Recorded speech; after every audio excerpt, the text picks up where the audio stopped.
contains sporting violence, possible bad language, and flashing imagery.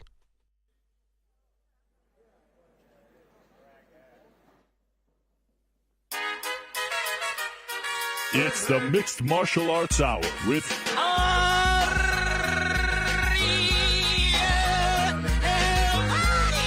Helwani.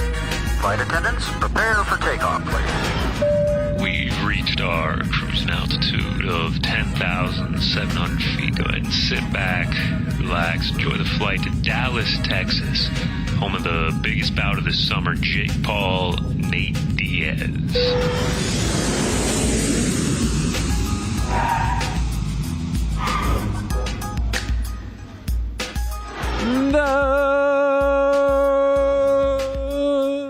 The Mixed Martial Arts Hour is back in your life on this Friday, August 4th, 2023. Hello again, everyone. I sure hope you're doing well. And yes, this is our third episode of the week. This is our second on-the-road episode of the week. The second from Dallas. On Wednesday, we came to you from the open workouts. Tonight we come to you in prime time, Friday night prime time, Helwani. Wow, we come to you live and indirect from the American Airlines Center in the heart of Dallas, Texas. Moments ago, it just wrapped up, and as you can see, they are breaking the stage behind us down. They are breaking it down because moments ago we had the final face-off between Jake Paul and Nathan Diaz. We had the final face-offs between Amanda Serrano and Heather Hardy. The entire card was up there for the ceremonial weigh-ins. It was a tremendous scene. I was very excited to be up there for DAZN. And look at them, breaking it all down in front of you. How cool is this? We've never done a post-ceremonial weigh-in show. I could get used to this sort of thing. I mean, it is literally coming down behind you. And as the night goes on, the great crew here in Dallas at the American Airlines Center will be putting together the ring, the lighting grid, the whole shebang for Saturday night's pay-per-view, which, of course, you could get on DAZN pay-per-view globally, also on ESPN Plus pay-per-view here in the United States. DAZN.com is where you can get it here in the United States. You can get it via your local cable and satellite providers. You know the drill by now. Of course, as always, this program brought to you by our good friends over at DraftKings Sportsbook. They are the official sports betting partner of not only this program, but the UFC as well. Download the DraftKings Sportsbook app today. Use the code THEMAR when you sign up. Again, this code THEMAR only at DraftKings Sportsbook. I do want to give a shout-out to our good friends over at DAZN. One more time, they are bringing this program to all of you worldwide on this Friday night. We've never done a Friday night show like this before. If you want to check out the fight of the summer, as the pilot said in that tremendous intro, which I do believe was concocted by our very own GC, which now stands for Georgia Cowboy, because the man has been rocking a cowboy hat, a belt buckle, may have even purchased some boots at this point. In any event, DAZN.com is where you can get the pay-per-view. Jake Paul, Nathan Diaz, 6-fight main card. Of course, you can get so much on DAZN, 50 fights a year. You could get Women's Champions League here in the United States as well. You get the darts, you get the pool, all that stuff and more. Jake Paul, Nathan Diaz, tomorrow night. I'll be a part of the broadcast team. I can't wait for it, so thank you very much to DAZN. Now, like I said, weigh-ins just wrapped up. What happened? Let's take a look. It was a great scene. I got to tell you, Nathan Diaz looks great for 185. I think a lot of people thought he wouldn't look his best. He's never fought at 185 before. I thought he looked good. He looked healthy. He looked cut. He looked muscular. Very impressive. And, of course, Jake Paul has been looking good all week. We saw him without the shirt at the open workouts. Do we have the pictures? Do we have the scenes? There it is. Here's the final face-off between the two of them. Going back and forth, a little elbowing there. How about Chael P? Chael P said, I can't let you get close. I can't let you get close. This is tremendous. Look at this. Back and forth they went. A little camera change, Nikisa in the middle of it all. Chael P with the surprise appearance. Part of Team Diaz. Rich Chow also part of Team RFI. No real shenanigans. Some talking, some jawing, some posing. The crowd was hype. The crowd was very, very hype. And I got to say, it felt like 80-20 in favor of Nathan Diaz. It really did. This is Diaz country, my friends. And look at you. Look at that smile on the American gangster's face. Tremendous stuff there from both Nathan Diaz and Jake Paul. The final push, if you will, for the pay-per-view, and now it all goes down on Saturday. We also had Amanda Serrano and Heather Hardy weigh in, all good there. The undisputed 126-pound title on the line. Here's Amanda Serrano, the pride of Carolina, Puerto Rico, 7-division champion, going up against her former foe, fellow New Yorker. They were jawing back and forth as well. Look at that intensity from Amanda Serrano, the real deal. Undisputed queen at 126. She beat Heather Hardy back in 2019 to win her first featherweight titles, and now they're going to do it again. Heather told us on Wednesday this is the final chapter of her career, but not the final page. Amanda Serrano showing love to the legend Heather Hardy, but man, oh man, one of the best fighters on the planet. And of course, Jeremy Stephens, former UFC fighter, former PFL fighter, went up against Chris Avila. Chris Avila missing weight earlier this morning. Had to give some money to Jeremy Stephens. Stephens not messing around. He has found a nice home for himself in the sweet science. There's Rich Chow, former Strikeforce matchmaker, Bellator matchmaker. Chris Avila coming in about 2 pounds over at 170. It's a 168-pound fight, 6 rounds. Look at Jeremy Stephens mocking Chris Avila. So like I said, a great scene. We're going to be joined by multiple luminaries on today's program. Back end of the show, GC, New York Rick will join me to take us home. We're also going to be joined by, one of the biggest baby faces in the business today, Wade Plem, my good friend and yours. He knows this scene very well. He's an absolute superstar stud on the internet. Everyone loves him. He can't walk 10 feet without getting mobbed over here in Dallas, Texas. But first things first, and perhaps some others will stop by too.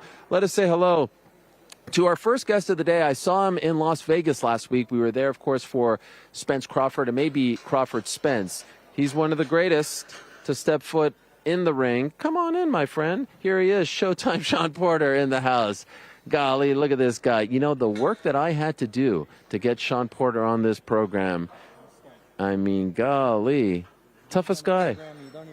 What's that? You got to turn on. Okay, you got to turn on the mic. Here it is. Shawn, you're trying to sabotage my show. No. You're sabotaging your show. Where's my earpieces?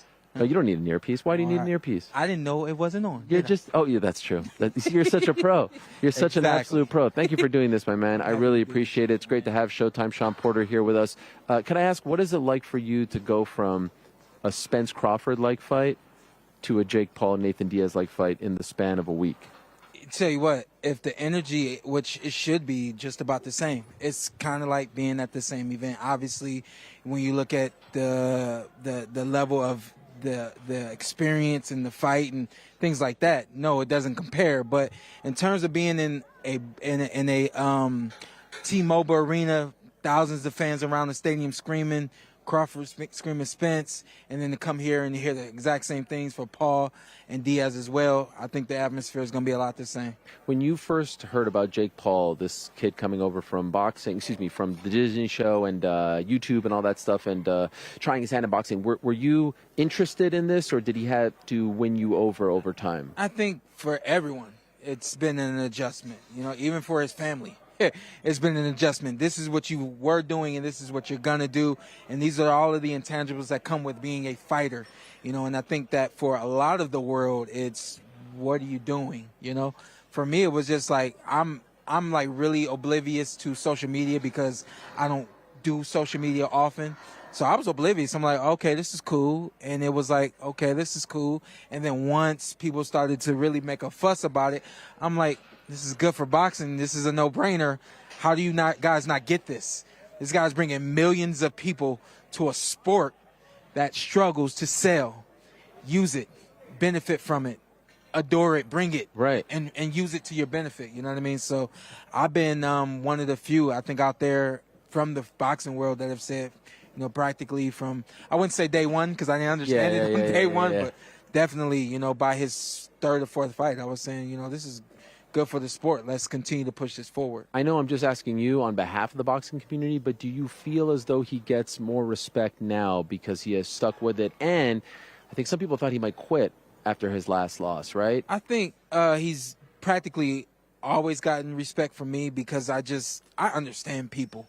And I understand that he is a competitor, that he loves athletics, and he's from Cleveland. You know what I mean? So I get him.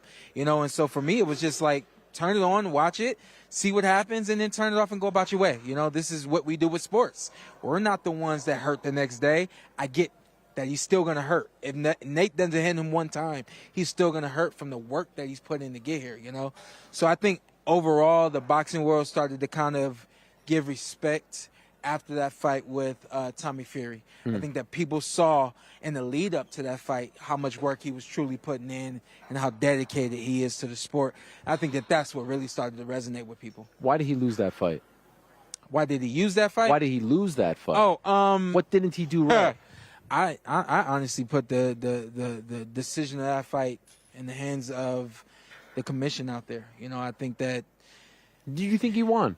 I did. I really? thought he won the fight. Wow, yeah. You were there. I thought he won you the fight. You were ringside, right? Yeah. I'm ringside.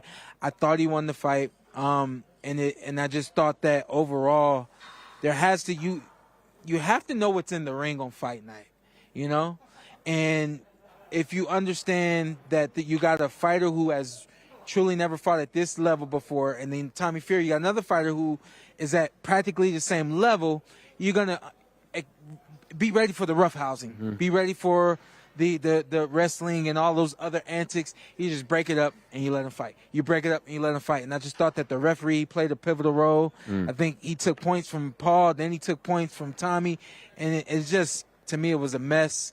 But from what I could remember, I thought that Paul really handled things very well along the way, and I thought that he won the fight. Did you think that he was going to retire after that? No, I didn't. No, okay. No, I didn't. I thought that he expected to have his hand raised, and once it wasn't raised, he's really quickly thinking, okay, I just effed up. Yeah. And how do I fix this? You know, and you don't fix it by retiring and moving on. You fix it by doing what he's doing now.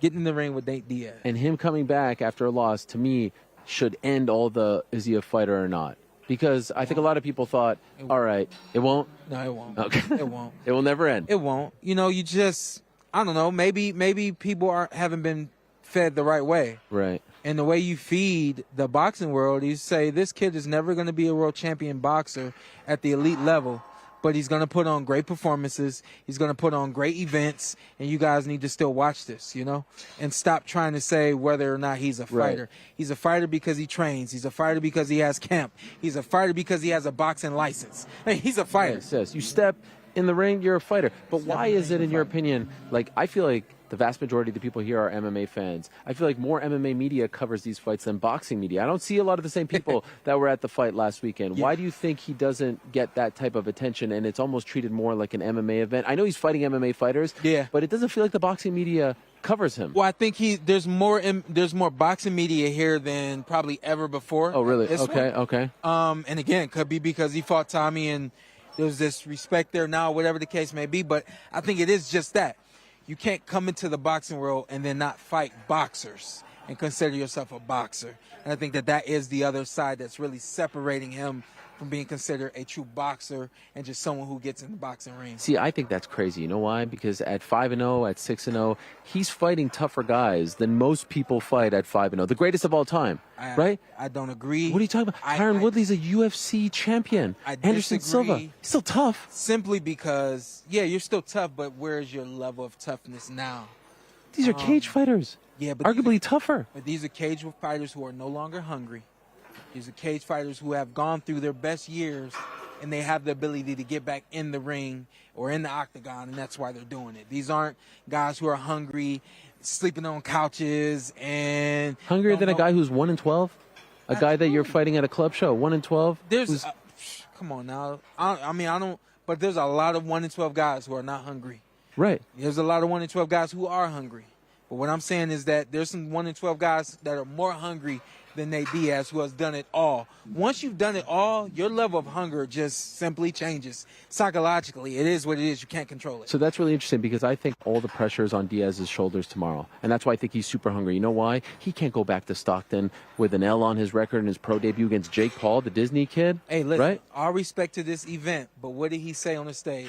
He said, no matter how this fight goes. Right. And that's all I need to say. Did you not like that? I did not like that. Would you think he was like planting I think it could have been planting. It could have been him showing his true confidence.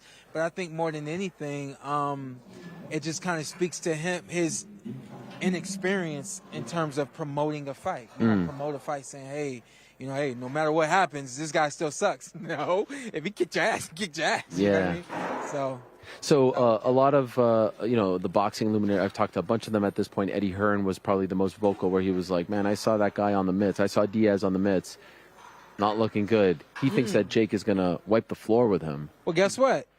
And I've been in the ring with these kind of guys all my life. Yeah. The ones who are inexperienced are the ones that can give you a lot of trouble. And, when you take a look at Jake Paul going up against some of the best from the MMA world, these guys are good at what they do. But now they're getting in the boxing ring. They're told to keep their hands up, fight conventionally, and there's no kicking, there's no grappling, anything like that. And on top of that, I don't know what this guy's got. You know what I mean? So that has worked to his benefit. And this one right here could actually backfire on him. And you're talking about Nate, right? Yeah, well, I'm saying that it's worked to Jake's inexperience, worked to his benefit, because he's getting in the ring with people who are looking at him like, okay, do you even know what you're doing? Boom, and I get hit with that right hand, But in this fight right here, Nate Diaz now is the guy who can be sloppy, can make this an ugly fight, and He will that talk ugly shit. sloppiness. He will get in his face. Yeah. He will frustrate him. He will throw a lot. Tyron Woodley didn't throw a lot. Anderson didn't throw a lot. Even Tommy didn't throw a lot. Yeah. I think Nate is going to throw everything at him. That's the separation yes. right there, yeah. So I don't think that this is going to be a one-sided fight. I think a lot of people who are saying that don't know who he is, have never seen him before. I would say that this is the most I've truly looked at this fight beyond Jake Paul knocking out Nate Diaz. This is the most I've looked at. And I'm over here like, wow, this could actually be a little more competitive than I thought. Yes. One other thing. Originally it was an 8-round fight. Then they extended it to 10. That favors Diaz. It doesn't. It does. It doesn't. Why? And I heard these guys arguing earlier, and I was like, I'm not even going to get into this. To fight in the octagon, 5-minute round, your body, you only use certain energy levels. And that's a whole nother conversation. But just to give you a little bit from a scientific standpoint, in boxing, we mostly use the ATP system. That's fast, explode. In the octagon, they're using the anaerobic system, which is it's a system that is ready for the long haul. So when you got to get a ring and you're ready for the long haul, and all of a sudden you're told to go, your energy system speed up, and if you haven't worked that ATP, you're not going to be ready for a 3-minute round. That's why we've seen these MMA guys fall to Jake Paul, because they're not used to that 3. This is a guy who does. That's a great answer, and I understand where you're coming from, and it's great insight. This is a guy who does much. No, this is a guy who does triathlons for fun on a Sunday morning. Yes, is that real? That is real. Is that real? Yes, him and his brother. They like to do triathlons. Even for now, fun. even now. Yes. When was his last triathlon? I mean, I didn't ask him, but I'm sorry. this is known. This is part of their. Wow. Yes. Okay. This is their thing. Does that change your perspective? That's No. why.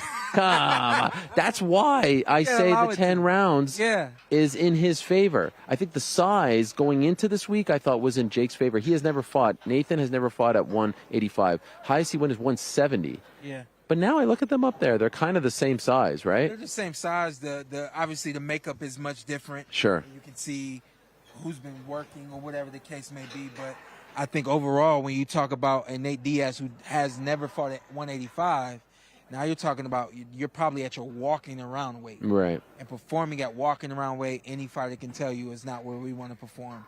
We want to perform again where we've had to be hungry, where we've had to go to sleep without eating, and we've had to really watch our nutrition and also work as well, So I don't know, man. I think that it's going to be a fun fight to watch.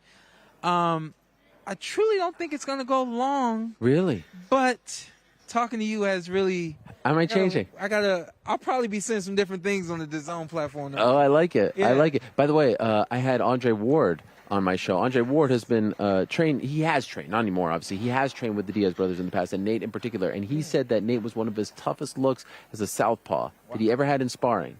That's the SOG right there. He's a southpaw. Yes, Absolutely. yes. Yeah. And he's a southpaw. So does that? Yeah, and he's a southpaw. Wait. Are we starting to change your mind here? No, Listen, we have no dog in the Were they race. sparring? Well, yeah, listen, it was a few years ago. This is what we know about boxing. You get old overnight.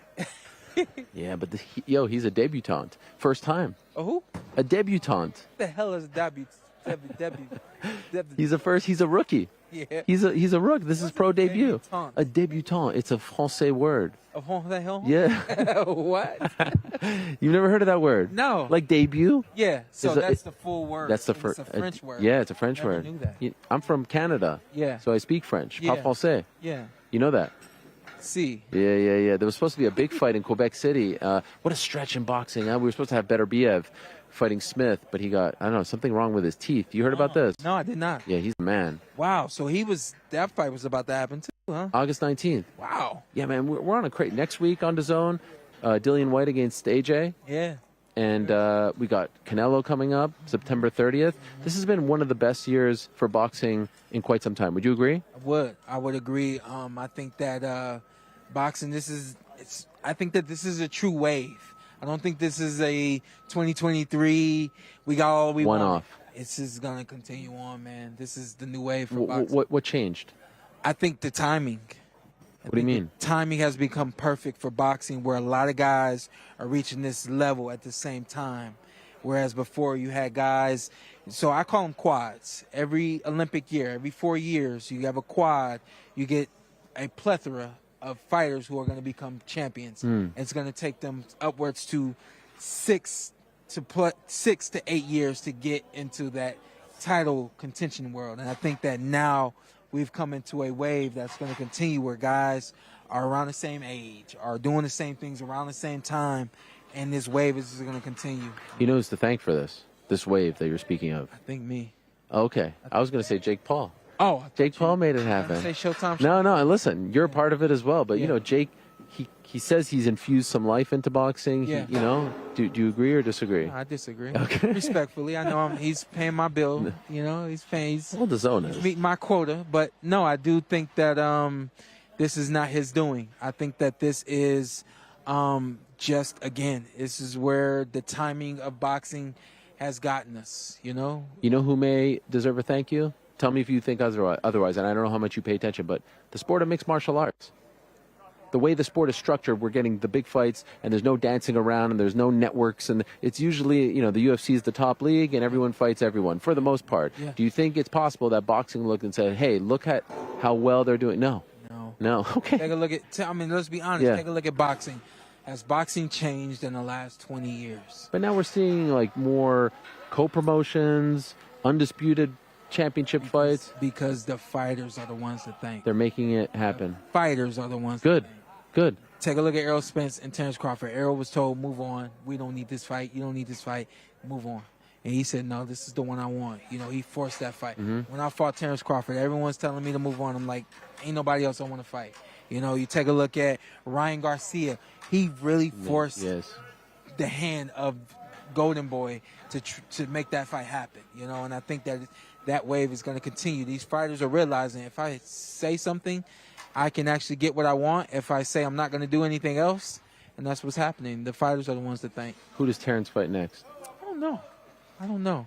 You know, he was chirping at Jamel Charlo during the fight. Yes, that was amazing. Sexy. Yeah. That was sexy? I mean, everything about Terrence Crawford was sexy that week. Were you blown away? Absolutely. Were you expecting that? I really wouldn't say I was expecting that. Surprised, not surprised, but certainly not expecting it. But I know Terrence in and out of the ring, so no surprise at all. If you were advising Errol Spence, would you go after the rematch now, or is that a mistake? Depends. You know, if I'm advising Spence and I'm in his camp and I know everything that's going on, number one thing I need to know is how healthy is he? How healthy is he going to be? Is his life in jeopardy? And be honest. And I'd get multiple medical opinions, not just one doctor that he's been seeing his whole life. I get multiple, because I think in this instance it's going to take multiple in order for them to make a determination. After that, I would definitely entertain the rematch, because like I like to say, a lot of fighters that don't figure out all of those answers on fight night, you get a chance to go back to the gym, you get 8 weeks to figure out all those questions. You come back to the ring different, and you could do something different in the rematch. How much do you attribute his performance to the car accident and the retina surgery? Know, man, I'm hearing now that there is residue from that accident. No surprise. I mean, that's what we expect, But after he had 2 fights, 2 successful wins, one really gritty, hard win that he had to really pull out, some things and do it. He got that win against Ugas. Right. That kind of convinced me that he was ready. So, I don't know. Okay, 2 last ones for you. Who wins? The 2023 version of Terrence Crawford, or let's say the 12 version of Floyd Mayweather? And don't sit on the fence, Shawn Porter. Don't sit on the fence. What do you mean you don't know? You know. You know. Don't whisper to me. That makes it You've been more. whispering this whole show. That makes That's my. You know. Come on. I'm not a loud guy. I don't know. I think you got to go back further than 2012. Okay, fine. What do you want to say? 2009? I don't know. When do you even say Floyd is in his prime? Yeah, I don't know. When do you say Floyd was in his prime? When he fought. Is De La Hoya just a little bit before the prime? Is Canelo the prime? Still was in his prime. Right. But he was really genuinely in his prime back in the day when he fought guys like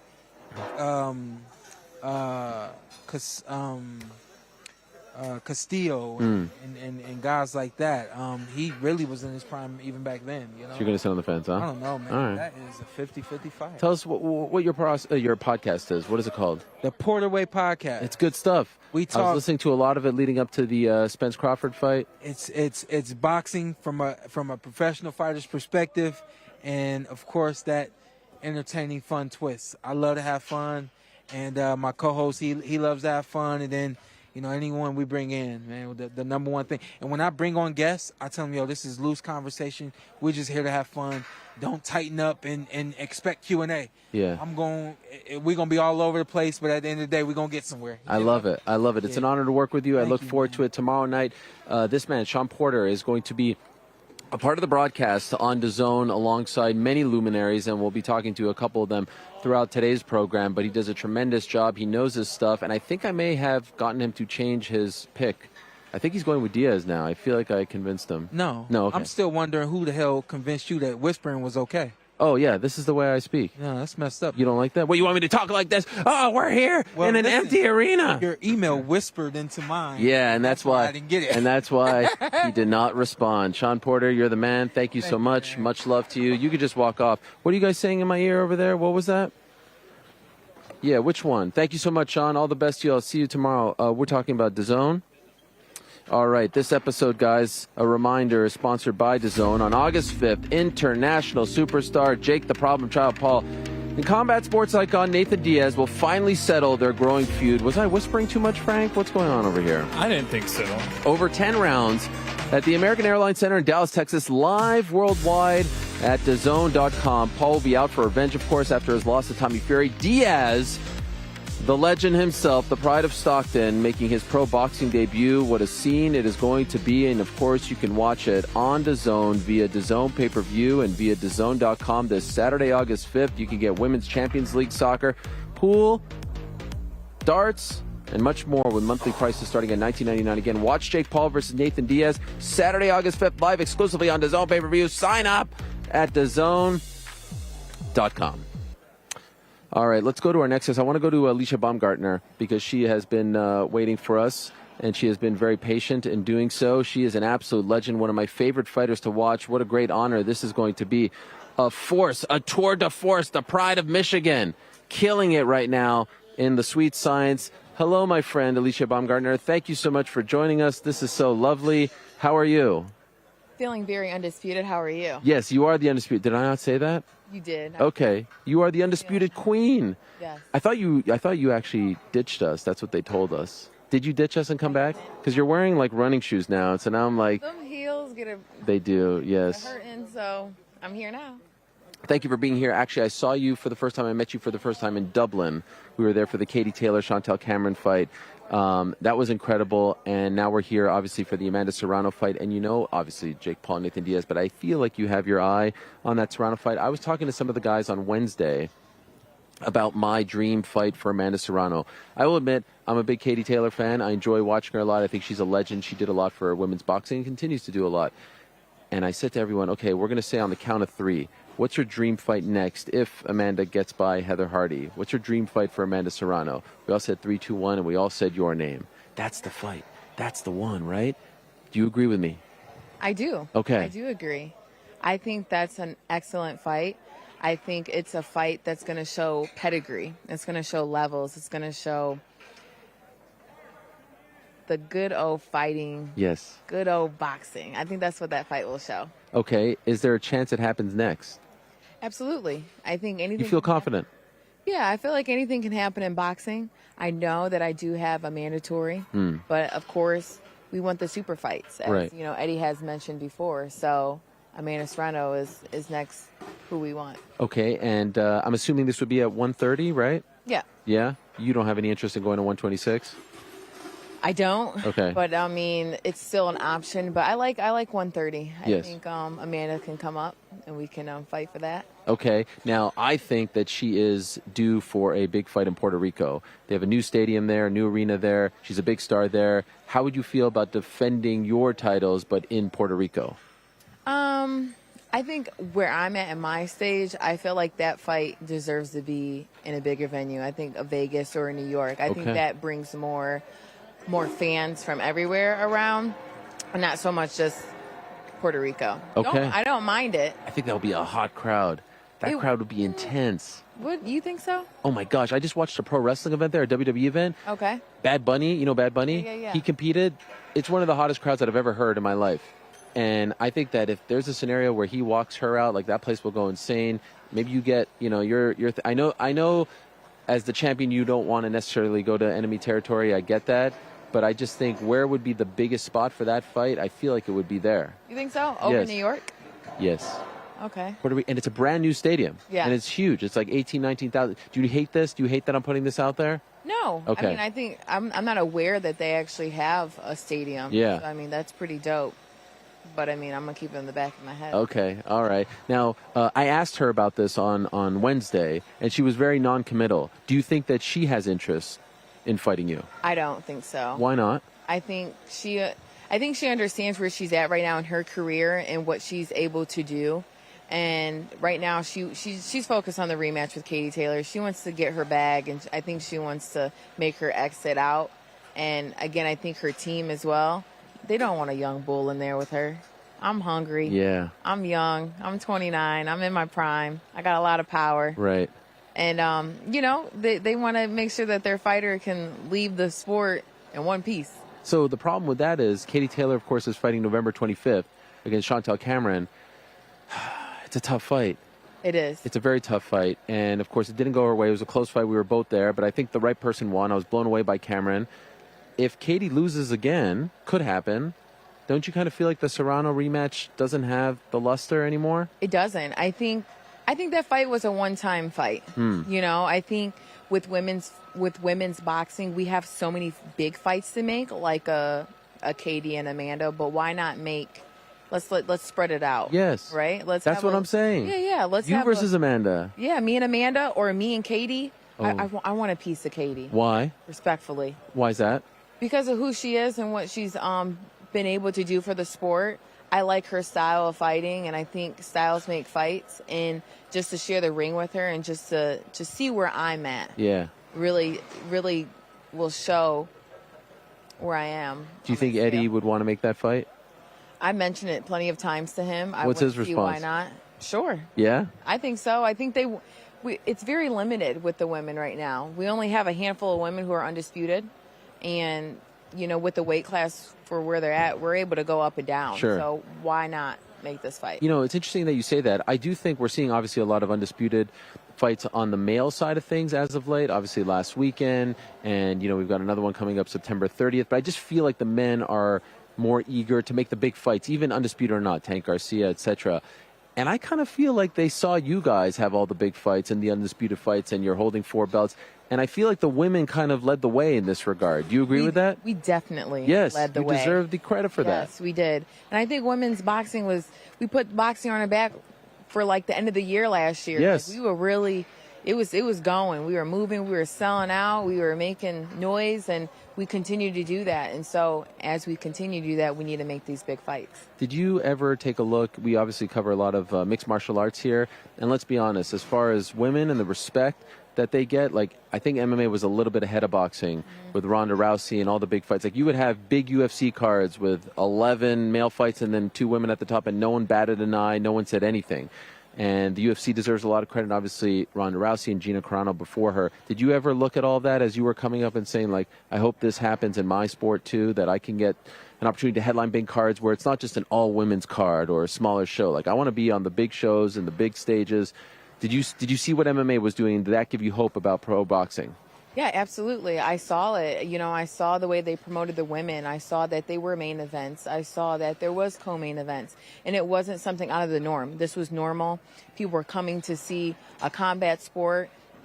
Whether it was a male or a female, they knew they were going to have a great fight. And so as I growing in my pro career, I'm like, man, I want that. I can have that. We can get there. And we came very close. I mean, we're there. I mean, we have main events. We had co-main events at the O2 Arena. That was all women's card. We did amazing, and that was great. I loved it. How much has life changed for you since you beat Michaela Mayer? Life has just been great. You know, it's been progressive. You know, beating Michaela was just another accomplishment in my life, but it only gets better from there, right? And it was more respect that was given, because a lot of people maybe didn't know me, or they did know me and was waiting for me to have an opportunity like that to prove to the world why I was who I was and why I was going to beat Michaela Mayer. You guys sold that fight incredibly well. I love pro wrestling as well, and I love the art of selling fights and pageantry and all that stuff, and you guys did a tremendous job. Do you have any interest in ever revisiting that fight? Maybe in a different way, class. I don't know. Because the feud was great. I just don't know if you want to just run it back because, you won fair and square. And I would love to run it back just to hit Michaela Mayer in the face one more time would be excellent. I think we built a great fight. I think people would love to see a second fight. You know, she believes she won till this day. Really? I know that I beat this. Still. When you see her, did you see her in Dublin? I didn't. You never saw her? Oh, yeah, a glance. I did see her. Did you guys say anything? No, we never do. No, friendship? No. The beef is still there? The beef is still there. Really? Why is it still there on your end? You beat her. Listen, I'm chilling. I'm cool. But just to think that someone still beat me and they're that bitter, I want to fight you again. I'll fight you again. You think she would do it? Yeah, I mean, she claims that she would do it. You know, I'll even move up to 135 to fight Michaela. She made it a big issue that weight was something she couldn't make. Well, I'll go to 35 and fight you and still beat you. So however she wants to do it, I'm willing to do it. How was it fighting back home last month?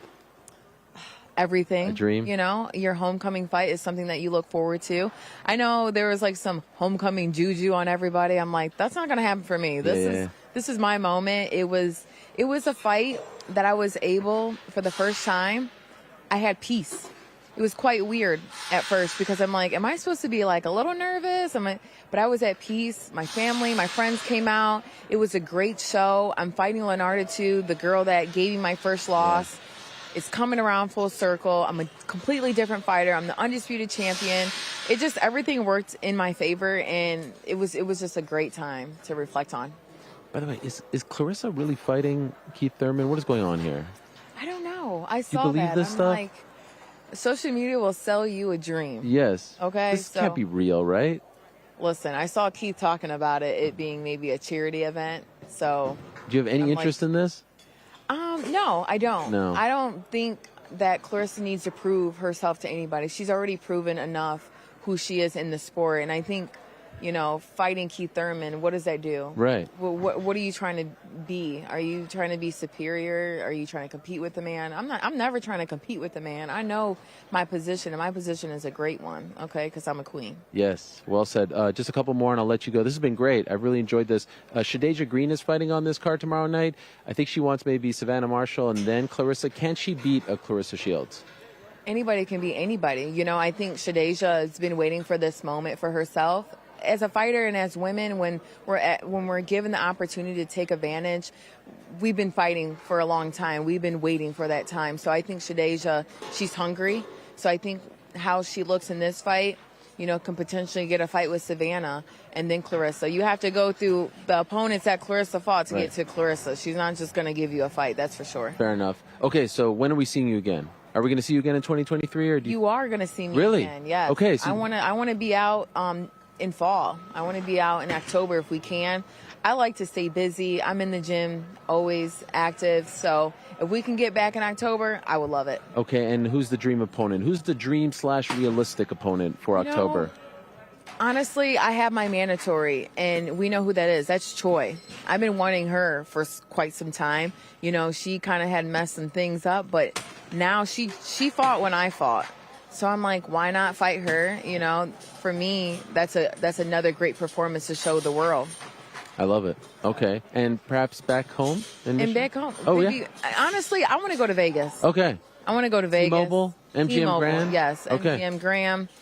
Or New York. They love me in New York. I want to be able to go all around the world, you know, in the States. You know, we fought in the UK quite a few times. Right. Are you freezing right now, by the way? I mean, no, you're freaking jacked. I saw you one time when they put you on camera before your fight, and I think you were sitting next to your manager. Correct me if I'm wrong. And I was like, oh my god. You can scare a lot of people if they were walking down a dark alley or something like that. I love the relationship, by the way, that you have with friend of the program, Sky Nicholson. It seems like you've kind of like put your arm around her and shown her the way, so to speak. She obviously has some lofty goals. She chose not to go to the Olympics in the end. She's going to continue down her path. Does she have what it takes to be a undisputed champion like you? Absolutely. She has the mindset. You know, Sky is someone who's willing to learn, and I'm able to teach. So if I can be a helping hand, a voice, just to pass down something, so be it. But, you know, all these young girls who are coming up and wanting to be world champions are more than able, more than capable of doing it. They just have to continue to put the work in and hard work at that. Well, this has been an absolute pleasure. She is going to be working on the broadcast tomorrow on DAZN pay-per-view. Of course, Jake Paul versus Nathan Diaz. Do you have a pick for the main event? I have Jake Paul. Yeah. Yeah. Jake Paul, he's hungry. He got a loss last time. He has redemption. He's ready to put it on Nate tomorrow. Okay. So we'll just have to see. Can't wait for it. Can't wait to work with her as well. This has been great. Really appreciate the time. All the best to you, and congrats on all your success. Thank you. There she is, the undisputed queen herself, the pride of Michigan, the one and only Alycia Baumgardner, who hopefully we see back in action come October. You could just put the thing down. We're a very sort of loosey-goosey show here. It's not like pro TV like you're used to. Thank you so much, and all the best to you. What an absolute beast. If you haven't seen her fight just yet, you've got to see her fight. She is incredible and one of the absolute best right now in women's boxing. In a matter of moments, by the way, we're going to be joined down the line by GC and New York Rick, also the biggest babyface in the biz. Might actually give GC a run for his money in terms of babyface business is concerned. Mr. Wade Plem is going to join us as they are tearing down the stage behind us here. What a scene this is. This is phenomenal. Look at this. Is the ring even up yet? No, it's not. It doesn't look like no, it doesn't look like it. Is GC here, by the way? You're right here, man. Oh, GC, how are you, sir? I'm doing fantastic. How about you? I'm doing fantastic. You said you're coming about Wade. I mean, he easily clears me as biggest baby. You think so? It's not even close. Why, you saw him? Oh, I've seen him all week, man. Anywhere he goes, he's getting mobbed. He's an absolute babyface. And we'll be joined by Wade Plem in a few minutes' time. But right now, in a matter of seconds, we're going to be joined by another member of the DAZN team. She made her debut on the Most Valuable Prospects show very recently, the one that was headlined by H2O Silv. She is Sibley Scoles, who's kind enough to join us here. Maybe the coolest hair in the history of television. And she's bringing gifts. Or maybe she just wants to punch me in the face. Okay, we're going to talk about it. Hello, Sibley. How are you? Thank you for joining us. I am Ariel.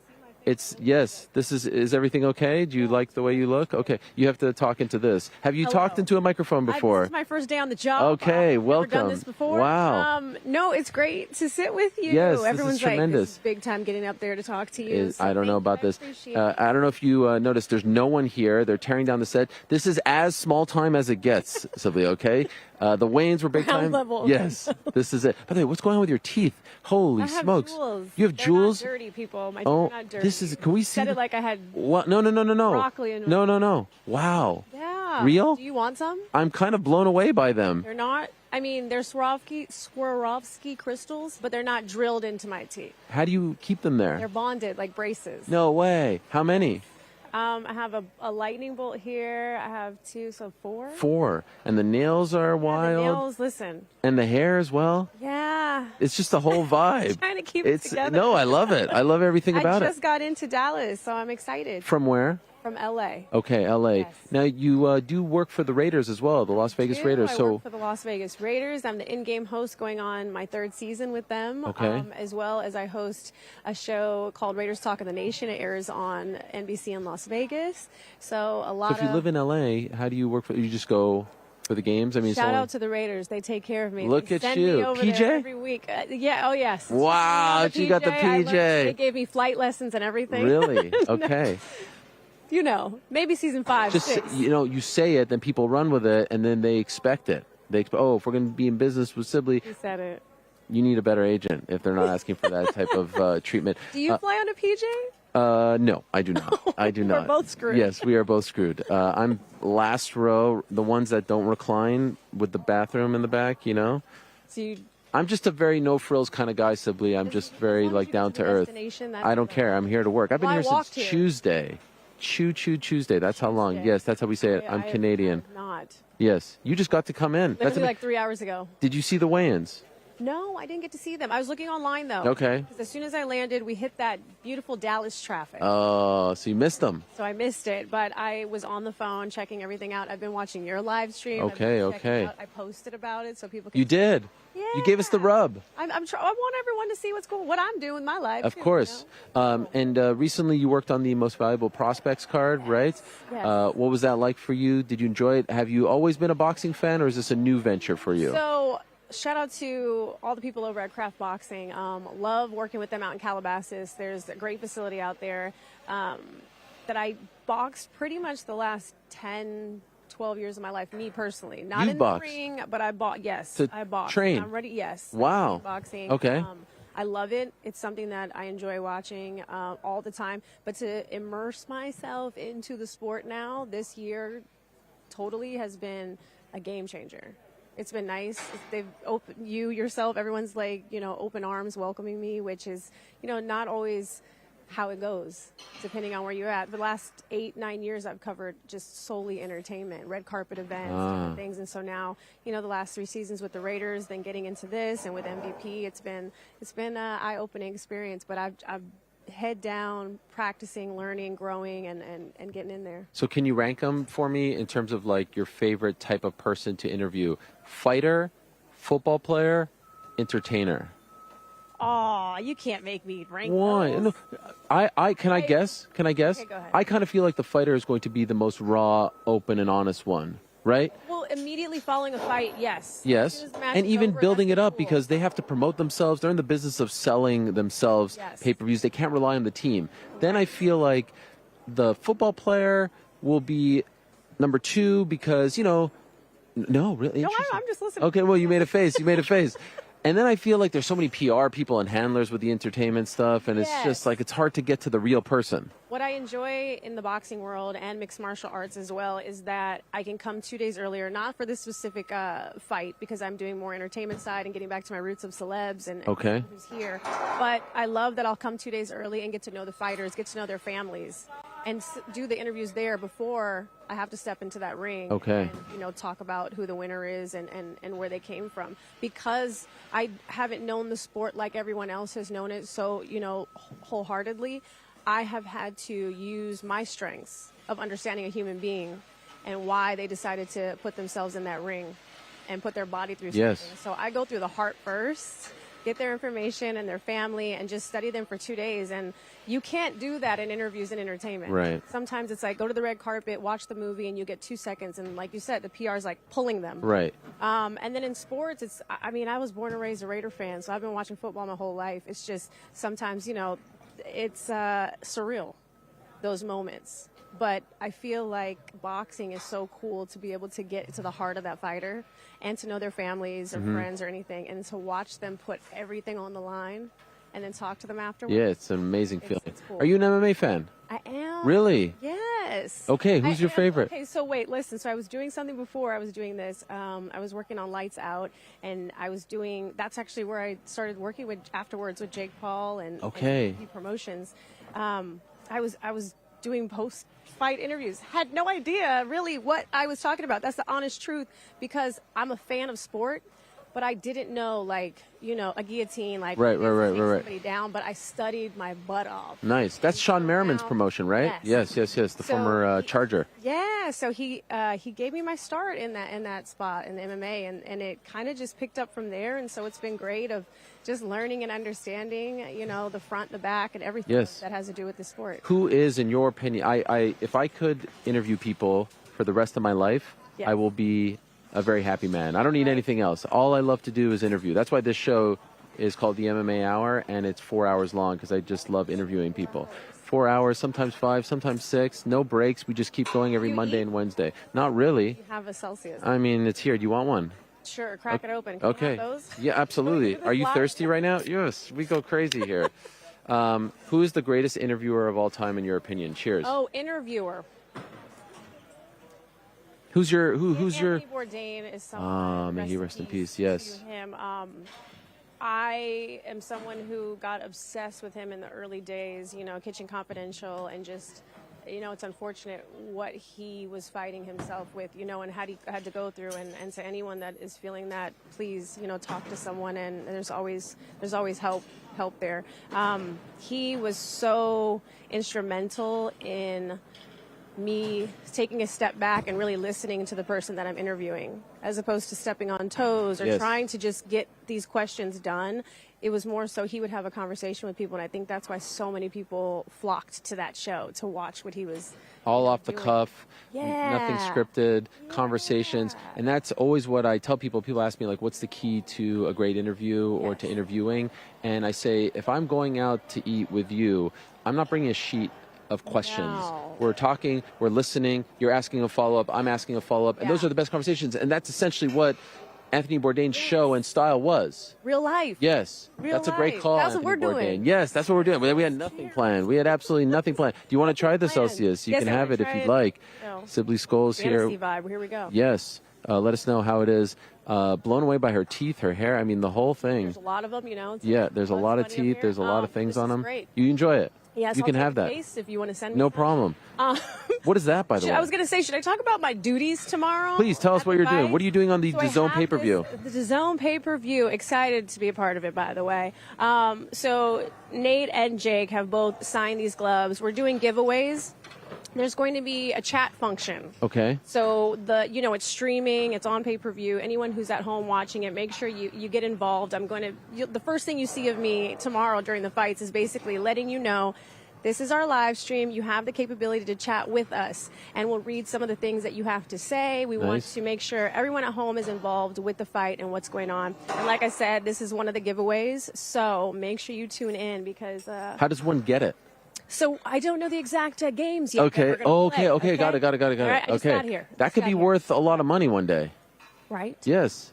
Jake So I Paul, won't Nathan touch it Diaz. too much. Yeah. white Put that glove. in a case. I like the yellow, not really a conventional color for a glove. Right. White glove, red, blue. Like, this is a good one here. So we're doing things like that to just make sure everyone who's watching is getting involved and having a good time. Beyond that, I am going to be scoping out all the seats, checking out to see what celebs, what musicians, what artists, all the creatives that are out here watching the fight who came out to Dallas. So I'll be tuning into that, and you'll hear from me throughout the entire evening. Do you like the influencer boxing stuff? I do. You know what? I don't want to steal Mike Tyson's answer on this because I know on Hot Boxing he has said that before. And it was asked about, Jake and his brother, which his brother is super cool that they're making history where he's going to be in WWE. Crazy, right? Yeah. On the same night, they're both competing on massive shows. And then his brother Logan, by the way, I don't know if you saw this, is going on the PJ. He has a PJ. He has a PJ. He has a PJ, for goodness sakes. Logan, and is call going us. to come from Detroit and try to make it here in time. That is crazy. I think he can do it. I think he could do it, too. If his match, I mean, honestly, if he doesn't get hurt. He'll be able to, Right. He'll get over to see his brother. But, yeah, I think, honestly, now in 2023 and beyond, there's so many opportunities for people, not just in the sport of boxing, but to be able to do the things that you really want to do. There's so many outlets. And so I admire people who have a dream and who aren't just using it to be famous. And I've interviewed Logan before. He's come to some Raider games, and I just said, how do you feel taking on, the WWE? That's difficult, no matter what anyone says about it. I've watched it since I was a kid. And he had such a great answer about how much he honored that title and what he was doing in that sport. And so anytime you can tell me that you care something so deeply, it doesn't matter if you're an influencer, it doesn't matter where you came from or if you didn't understand anything. Like I said, hell, I didn't know everything, but I'm working hard to make sure I understand the sport. I understand the fans, and I understand what people want to see. That is tremendous. So you're doing some boxing, you're doing the Raider stuff, you're doing the entertainment stuff. Right now, top of your head, tough question. I kind of hate when people ask me this question, but I'm going to ask it to you anyway. Dream interview. Like, who's the top? Oh, Someone that you would love to speak to before it's all said and done. Dream interview. Gosh, I always have that in my head, and now I'm trying to think of, like, who would I really, really want? 1 hour. So hard. Unfiltered, unedited.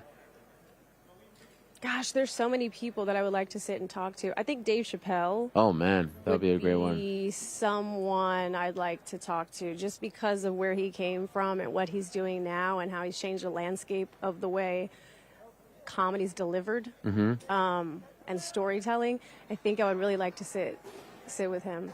That's a great one. Yeah. I'd love to talk to Howard Stern. He, to me, is like, he's my Bourdain. Yes. I like, have all the books. You have all of them, the movie, Private Parts. Still listen to him. To me, he's the greatest ever as far as interviewing, breaking people down, getting them to open up. Yeah. I'm in awe of how he gets people to forget that they're on air. Right. And just speak about, and some people think of Howard Stern as the crazy guy, but like, just if you actually pay attention to his skills. Especially now, I think. Yeah. The interviews that he's doing now. Oh, yeah. Later in his career. The last, 6-7 years have been so beautiful to watch because they've elevated completely in a different way. Do you know what I mean? Yeah, of course. From how he started, and he's just someone like, he would be a great person to sit with as well, to just kind of pick their brains and just listen. Like, I'd probably just start with one question and then just and hopefully, yes, and hopefully he just imparts tremendous wisdom.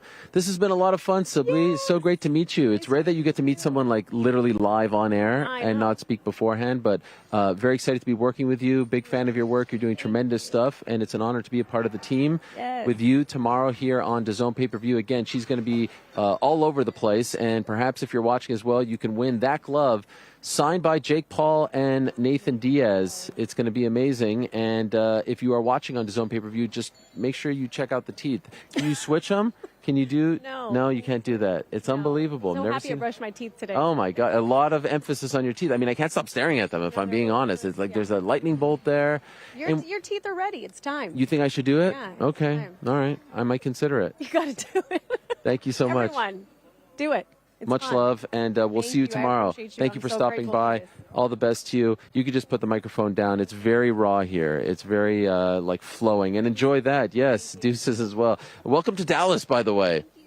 Straight from the plane. There she is, Sibley Scoles. You can see her on the broadcast tomorrow, along with myself, along with Shawn Porter, Todd Grisham, Ariel Helwani, Akin Barak.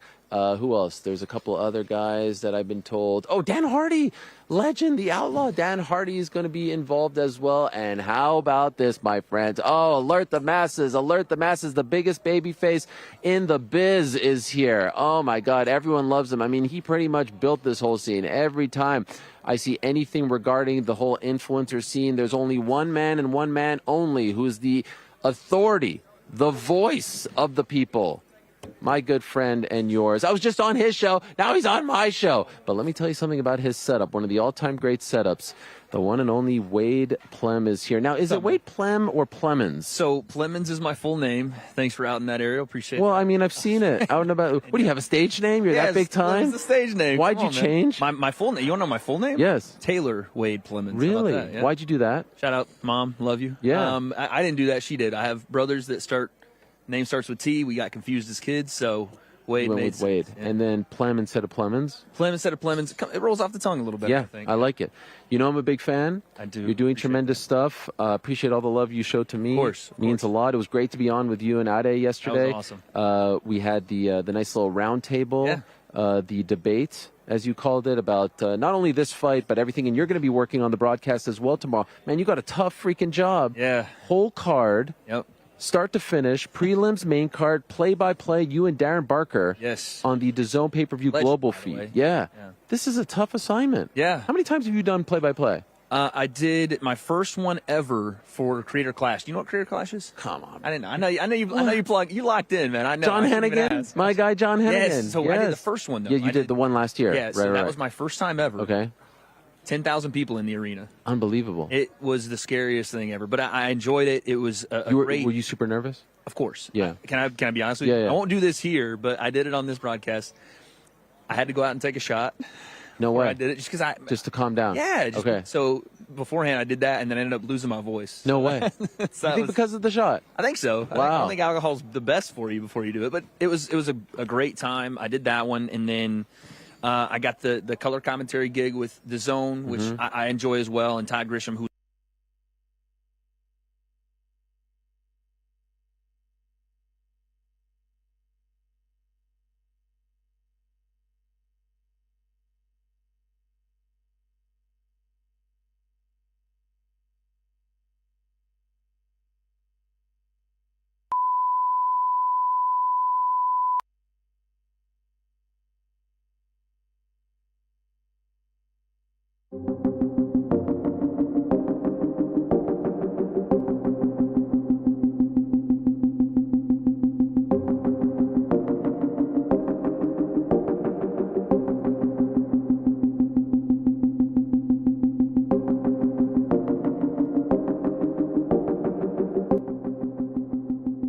Big MMA fan. I know you're a big boxing fan, but you have become the voice.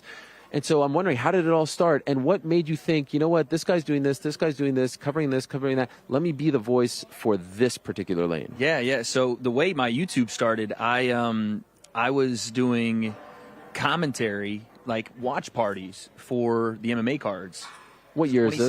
2017, the weight contest. Strictly MMA. Strictly MMA. So that's your original entry. That's my first love, man. Love it. I love MMA. It's my go-to all the time. I told somebody this the other day. I was more excited for Dustin and Justin than I was Spence Crawford. Wow. It's just that's my, a hardcore my blood, fan. Man. Yeah.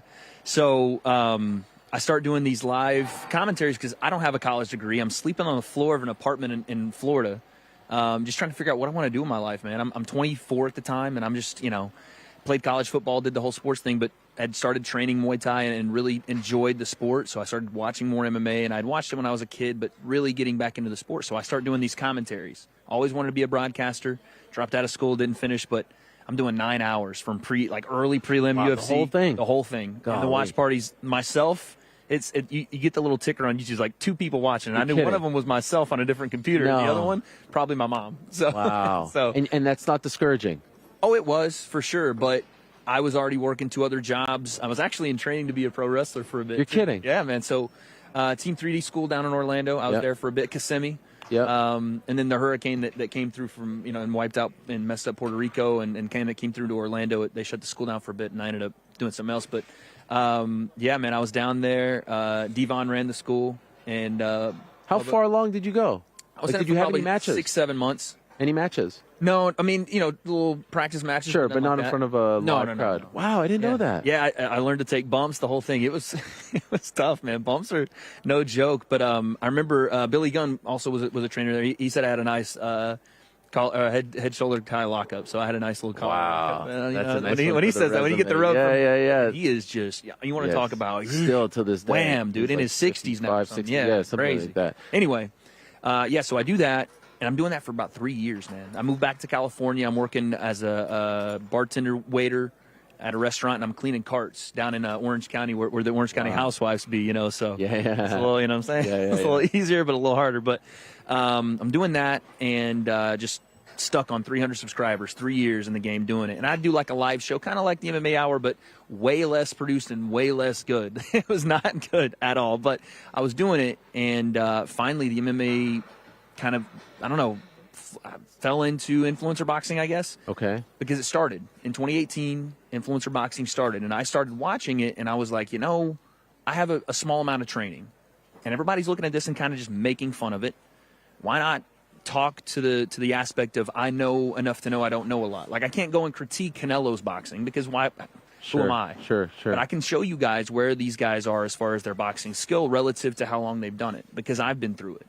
So let me just start using my. Now, was that for the first? Everyone says the first one was Joe Weller, right? So KSI Joe Weller, I didn't catch on to. Okay. I'd seen Logan Paul because I think he was a massive name at that time. He was building the vlog thing, and I saw him in KSI, and I went, okay, this is kind of interesting. Let me take a look. And started covering it and started breaking down a little bit. I remember I broke down their fight one time on a drive to the Grand Canyon. Had my girlfriend at the time hold the camera. I'm breaking it down. Come on.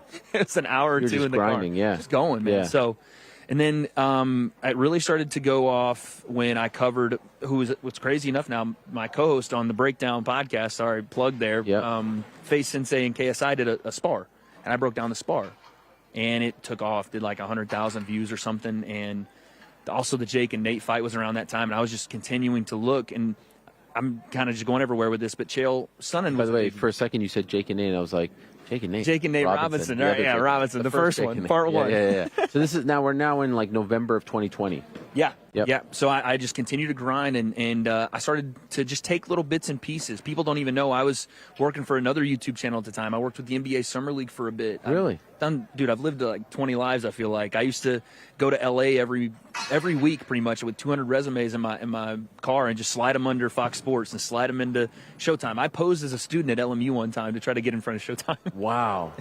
And just kept going. Kept going. And didn't feel sorry for yourself. Didn't lick your wounds when the door was closed in your face. I was worried. I was worried. Oh, when the doors closed in my face, I just wrote it down. I went, I remember that. Okay. I remember it. And there's been some people that I remember more than others. But yeah, it ended up started to build, and all of a sudden I had this thing where I was working at a couple different jobs, and I just said, you know what, I'm going to go full in, stopped and went full YouTube, and it started working out for me, and here we are. Okay, so what was like the real turning point? Was it the phase? It was that was the first big video I had, and I was like, okay, I can really start to push more into this because I feel I'm doing a justice to it, and I'm interested in it.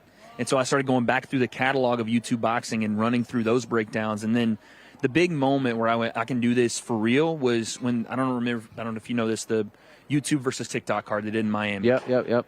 And the Jake and Ben Askren fight were kind of right next to each other. Okay. And I was covering both of those, and Jake and Ben Askren, that really took the channel to another level because I was riding hard for the MMA community. Jake knows this. We've talked about it. I was just full-on heavy critical of Jake about pretty much everything. Right? And, outside of boxing, whatever. And I was convinced Ben was going to win this fight. You were on the record? Yes. Oh, it's on my go. Yeah. Really? I picked him. You and Dana White? Me, Dana, my boy Face Sensei Rogan. Like, we all were like, okay, he's going to win. Yeah. Because what I thought I was going to get from Ben was not the what did Mario Lopez said he was built like a bag of milk. I didn't think I was going to get. Yeah. He was coming off the hip. Right. And that wasn't necessarily the best Ben. You've seen him, by the way, recently. He looks fantastic. Come on now. Jeez. Abs and everything. Get him in there again. Yeah. I know he's been calling for Jorge. He's been calling for Jorge. I don't want to see any of that. But no, I was like, okay, Jake's never been past the first, or at least not as a pro. Right. He hasn't had to deal with a guy that, again, I wanted to see heavy volume. I wanted to see what Nate's going to bring him. I wanted to see in his face grappling, clinch exchange. There's nobody better in standing grappling than Ben Askren, funky Askren. So I was convinced. I was completely wrong, but yeah, that's where it took off, man.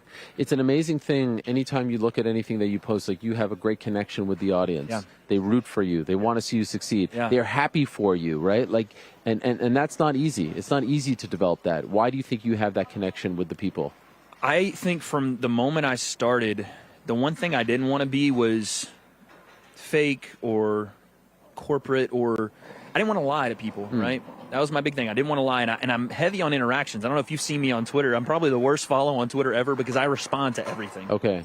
I take all the bait and respond to everything because I that ain't going to last, by the way. I know. You're going to burn out from that, I know. for the record. Yeah. And I treat people but like I'm talking to them. Yeah. Like I'm talking to you right here. That's how I treat people. So I think that part of it, the interaction part, me trying to be as real, and the word unbiased is thrown around so much now, but try to be as unbiased as I can with things. And yeah, I think that's why I've been able to have and blessed to have a great community. Shout out the Way Concept community. I know you guys are watching, man. No, they ride for you hard. They love you. They support you. And then you could see, like, when you tell them, you announce that you're doing something, they're happy for you, right? Yeah. They're happy for you. And it feels like it's just positive after positive after positive, but there is a little bit of controversy in there as well. Yeah, there is. And I'm not the type, like, I don't want to harp on this, but here's what I want to know. You had that thing with Misfits and Mams and KSI. Yeah. And when that was happening, how did you deal with it? Because I don't know if we spoke about it. I think we DM'd like once or twice about it. You sent me a very encouraging DM, and I appreciate it. what can happen in a moment like that is you become like consumed by it, and it becomes intoxicating, and you're checking your phone,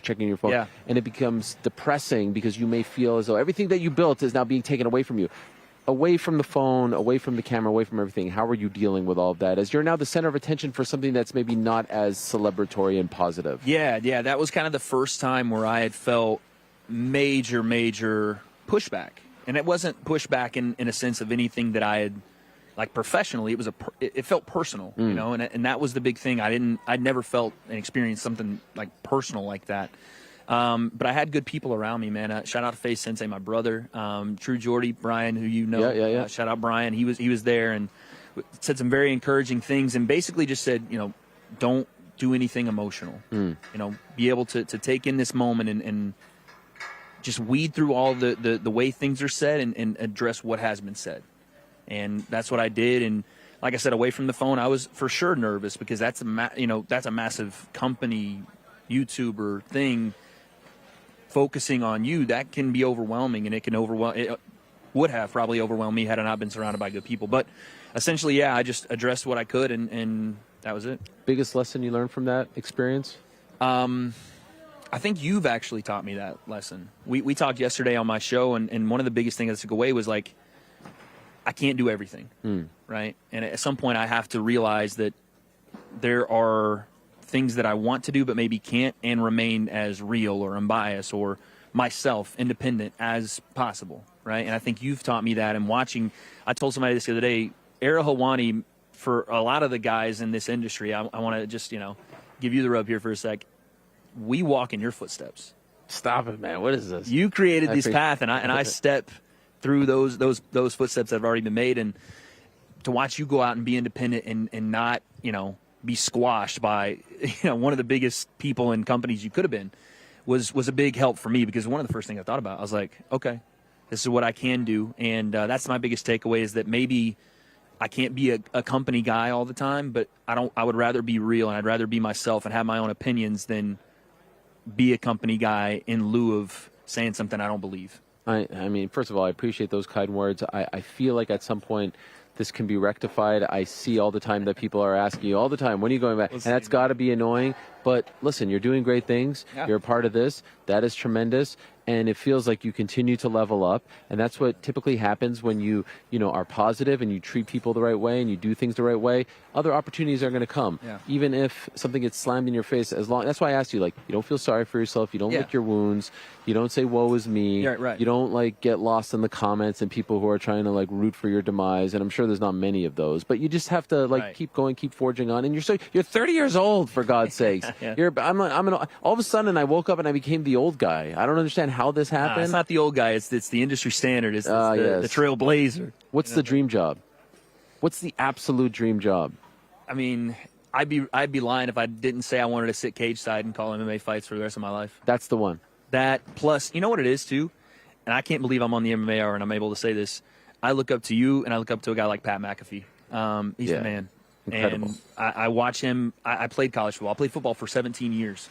I'd love to be able to do it all. Go call MMA, go call college football, go talk NFL, go talk basketball, like you're doing now too. Like I would love to do it all, but at the end of the day, if it was one job, it'd be that. Sit cage side and call some of the greatest fights on earth. I feel like you're almost there. We'll see, man. I hope so. You're pretty damn close. I mean, I saw you at PFL Europe, right? Yeah. That was a crazy thing too, man. I don't know how many people saw that. I was doing backstage interviews, which I haven't done a ton of, but then at the end, because Dan Hardy, Dan Hardy is the man. Filled in, right? Yeah, he had to go in the cage, and they were like, wait, jump on camera.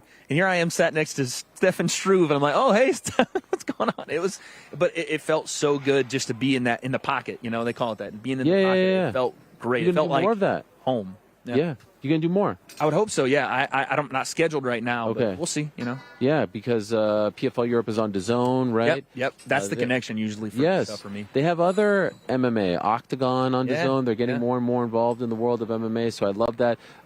Just a couple more, and then I'll let you go. Sure, yeah. KSI Jake, will it ever happen? You know, I'll say this.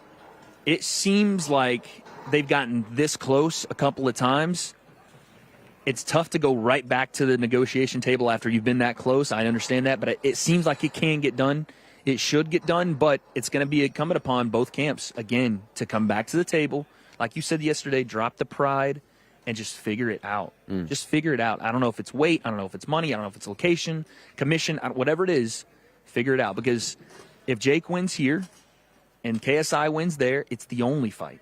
The biggest. The biggest. Like, gigantic. It's Sells out Wembley. 5 years in the making. 6 it will be. Right. And so many intricate story beats and points that you can weave in and out of. Brother rivalry. They beat each other's brothers. It's crazy to think this is not the one. They've had this face-to-face back and forth for years now. It is the one, but it's just going to have to depend on what they do in these next fights and if they want to come back to the table.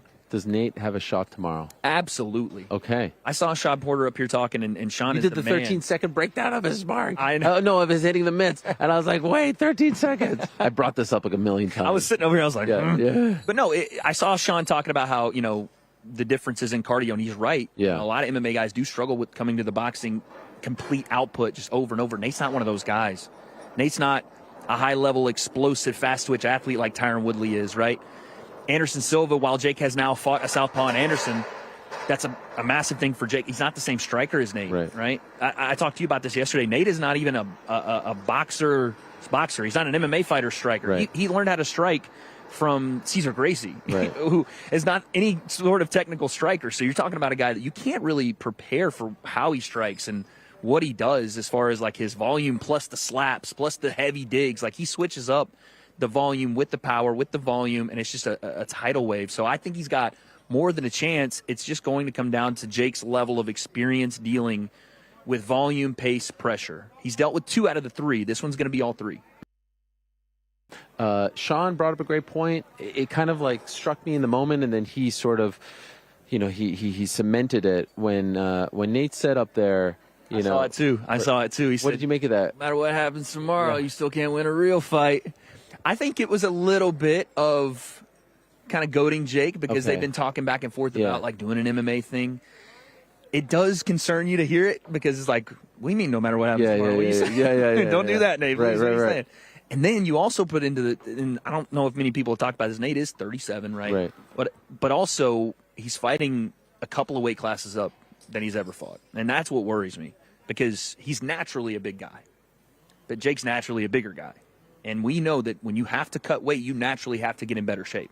Not to say Nate's not going to be in great shape. He's going to be.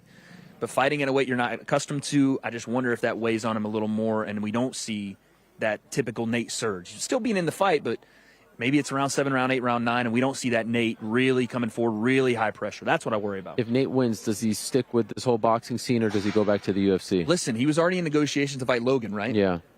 Oh, wow. And the money is there. They talked about it. And Jake was saying on Logan's podcast, you offered him more, or you offered him a ton of money and thought that was going to be it. We offered him more realistic fight or whatever, but that one's there. I'm sure, You think he'd prefer that over going back to the UFC, maybe headline UFC 300? Oh, no. If it's him and Conor, then that's the fight. Yeah. Because that's the trilogy. They both have that respect, and they both want that one. I would say for Nate, and you even talked to him this week, he was like, now being outside of the UFC, I can kind of see why they did some of the things they did, and I'm actually more excited about it. Maybe that is the path going back. I just think of it as like, if you're going to take out one of the Paul brothers, you might as well do both, right? Right. Last one, I'll put you on the spot since you are a big MMA fan and we are technically an MMA show. Yes. Corey Sandhagen, Rob Font, happening tomorrow night as well. What's great? Yeah. Rob Font is one of Faye Sensei's like boys. Wow. You're talking about Haverhill. So shout out Haverhill, Massachusetts. That Sean Farley, shout out by the way. He's gonna love that. Him and you have what do they call themselves? New England. Oh, the Cartel. Yeah, the New England Cartel. You have Calvin Kattar. him and Calvin Kattar. Tyson Chartier. They all fight out of there. I'm gonna say Sandhagen's tough. Yeah, because he talks about striking in a way that no one else really talks about, and he's like manipulation of space.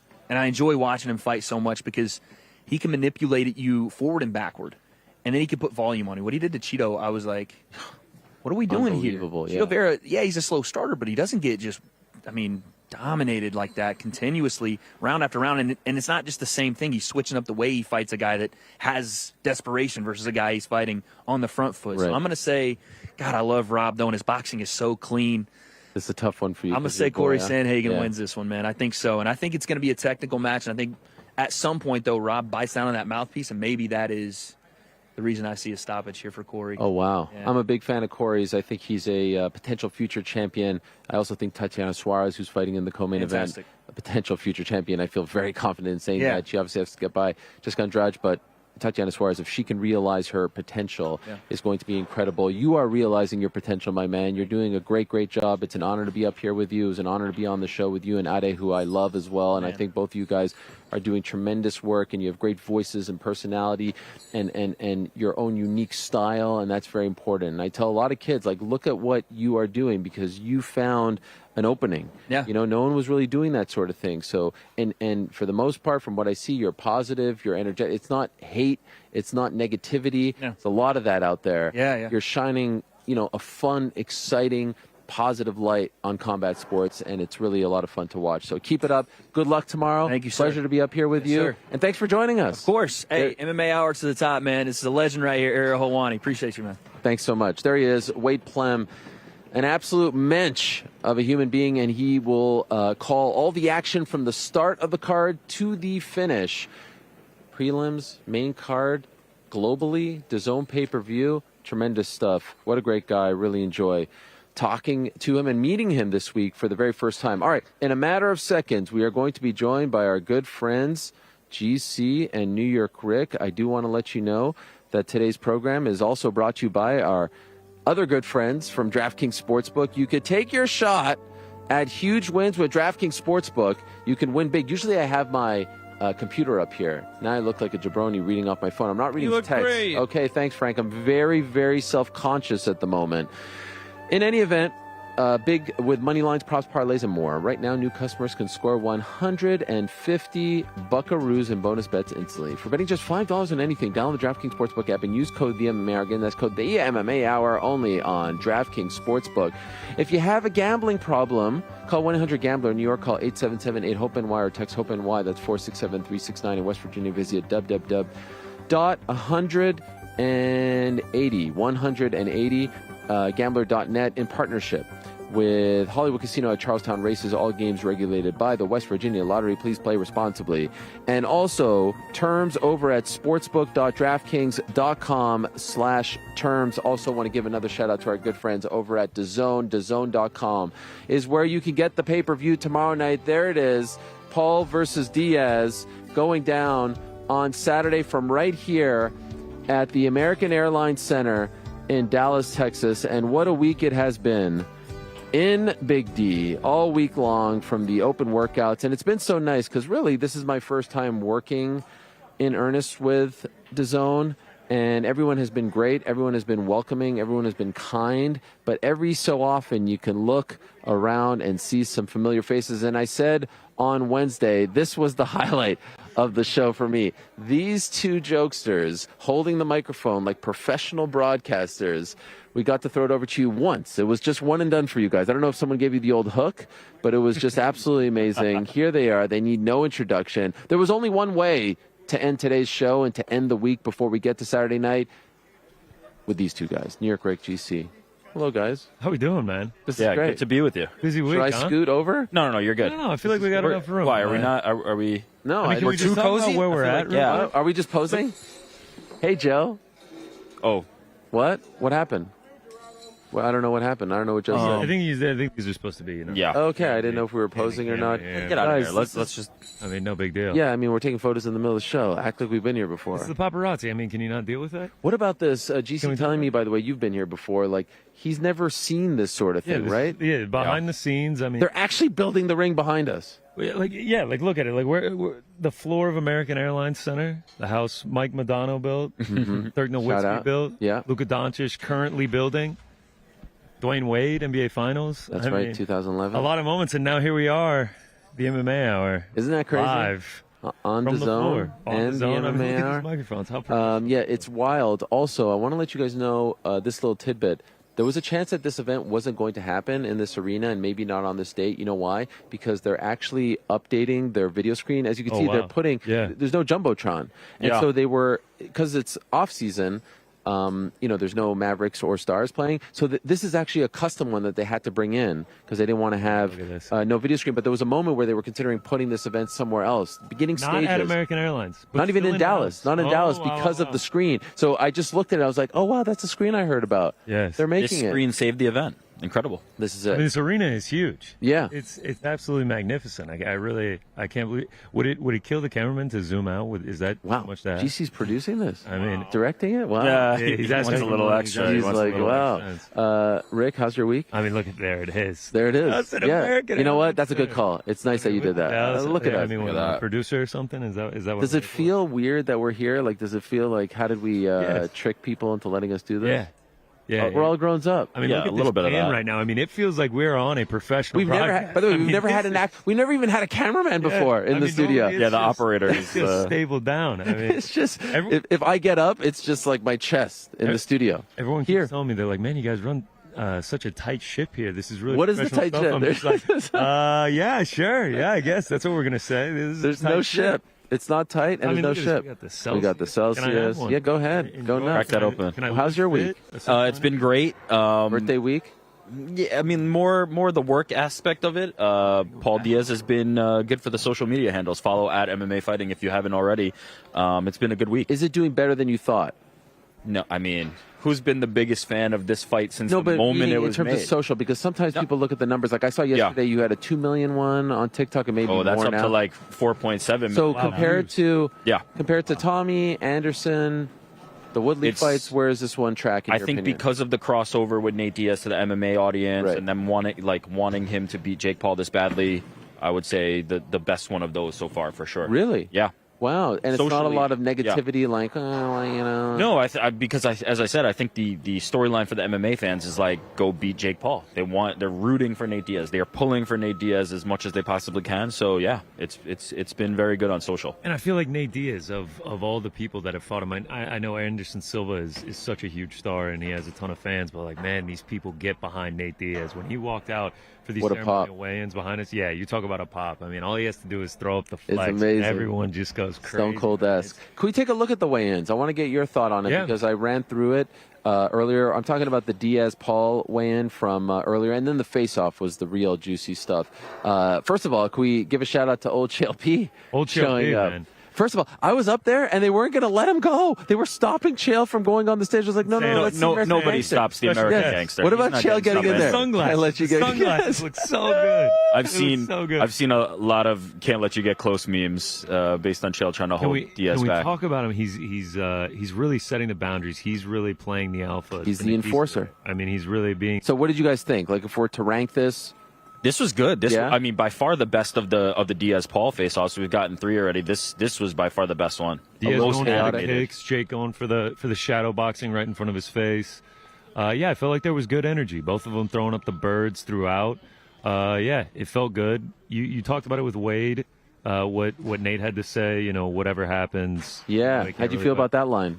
I mean, you don't love to hear that. Like, instead of like, I'm going to go out there and kill this guy, Yes. but I think at the end of the day, Nate's going to do what he's going to do when he gets. Yeah, I mean, I don't think what Nate Diaz says in that moment is really going to carry into the ring. I'm sure he's going to give his best performance. I think there's a case to be made that he was just saying, like, this guy ain't a real fighter. Yeah, Not that, no problem. No worries. We're like literally in the Having line fun. of fire I here. love it. I They're love it. building things. We should probably have hard hats, if I'm being This'll honest. work. I mean, be this all right. is straw, but it's hard, dude. It's hard. The crowd was great. I would say it was like 80-20 in favor of Nate. Yeah, They big were Nate very Bobby. loud. Like 85-15. Reception back there was the whole. You know what was brilliant? They put the Diaz team over there, but Jake came out from that. So as he walks out, he's getting flipped off by everyone. It was brilliant. He started giving it Yes. back to him, and then he had to come over here and wave to his crew. I assume the thought was maybe that Nate was going to be facing them, but Jake coming out on that side, Yes. he was right. And you know what? He gave it right back to him, so I respect that. I'll Jake. actually break it down.